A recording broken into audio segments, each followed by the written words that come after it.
Ayun niyo pong gumawa ng masama. Siyempre. Mas mabilis po pagyaman doon. Hindi na. Kahit maghirap na ako. 30 years na ako nagsisinda, sir. Hindi pa ako nakagawa ng isang bagay na pagsisisihan ko. Yun, no? Pero sa tingin niyo po, ano po yung pinagsisisihan niyo sa buong buhay niyo? So ngayon, wala naman.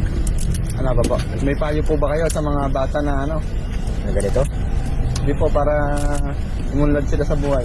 mahalin nila ang kanilang magulang. Yun. Yun ang kasi ang respeto.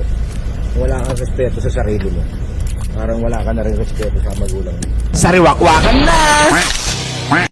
Tay, magkano po yan? Yan po. Baso, apat, tinapay. Magkano po yung baso? May 50 po, may 70. 50, 70? Yung baso lang? Ito yung 70. May laman na yun, sir. May naman na po. Pakita nga po. Avocado keso. Wow, Tapos yung cream. sarap naman yan. Ano sir, saan nilagay? Avocado nga po. Dito po. Magkano po yung ganyan? 50 pesos. Lahat po ng flavor, sir? 50 po ano? Ah. Isa lang po yan. Ano, puno na po yan. Opo. Ilang taon na po kayo? Mag-60 na. Magsi-senior na. Mag-senior na. Kaya Ayos pa naman po naman. yung buhay. Okay naman, kahit nahihirapan. Ayun niyo pong gumawa ng masama. Siyempre. Mas mabilis po pagyaman doon. Hindi na. Kahit maghirap na ako. Ayun, no? Yun ang gusto ko sa ito yun. 50 pesos. Pabili po ng ano. Yan ba kami? 1, 2, 3. Bali 5 pong ganito. Ano ba, sabi lang ako, nadaan nyo sa sakyan. Dito na lang po sa tabi ng sakyan. Sarili niyo pong negosyo yan? Hindi, sir. Maangkat lang po kayo? Naangkat ko lang yun.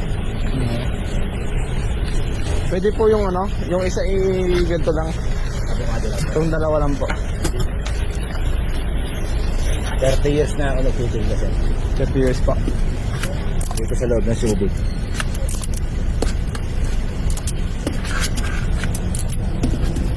Hindi pa ako nakagawa ng isang bagay na pagsisisihan ko. Yun, no? Pero sa tingin niyo po, ano po yung pinagsisisihan niyo sa buong buhay niyo? So ngayon, wala naman. Ano pa po? Wala. Kasi ano nga, parehas naman tayo maghanap buhay. Hindi naman tayo nang naarga, biyado ng kapwa. May payo po ba kayo sa mga bata na ano? Na ganito? Hindi po para umunlad sila sa buhay. Unang-una pag-aaral ko para umasenso. Pangalawa, mahalin nila ang kanilang magulang. Yun. Yun ang kasi ang respeto. Kung wala kang respeto sa sarili mo, parang wala ka na rin respeto sa magulang mo. Yun, no? Galing niyo tatay, ah. Mga may pinanggagalingan po yung mga sinasabi niyo. Kasi yan na naman ang pinapayo ko sa mga anak ko. Mabait naman po sila. Yes. May magulang ba po kayo? Wala naman eh. Nakagal lang ang namayata. Sige, saan po talaga kayo? Ang probinsya ko, Batangas. Batangas? Ba't nandito po kayo sa ano? Saan po, ano po bang lugar to? Sambales. Sambales na pala to. Oo. Olonga po. Anong lugar po? Ba't napadpad po kayo dito? Sigarito na pangasawa ko, Ed. May asawa po kayo? Oo. May dalawa akong anak. Ako kasi tayo may nagawa na akong kasalanan eh. Pero pinagsisisihan ko naman. Yun maganda. Kasi po noon, natay ako noon, hindi ko nabuhusan. Yun lang. Magkano po lahat? Comment ko lang. 250 pesos. Diba? Ay, wala po bang barya, sir? Wala pa ba kayong ba? Hindi, sa inyo na yan. Ay, salamat. Sila malabang kayo ng batas. God bless po. God bless you. Thank you po, thank you. Thank you. Ito po yung ano tayo. Ayun no. Para makita nila.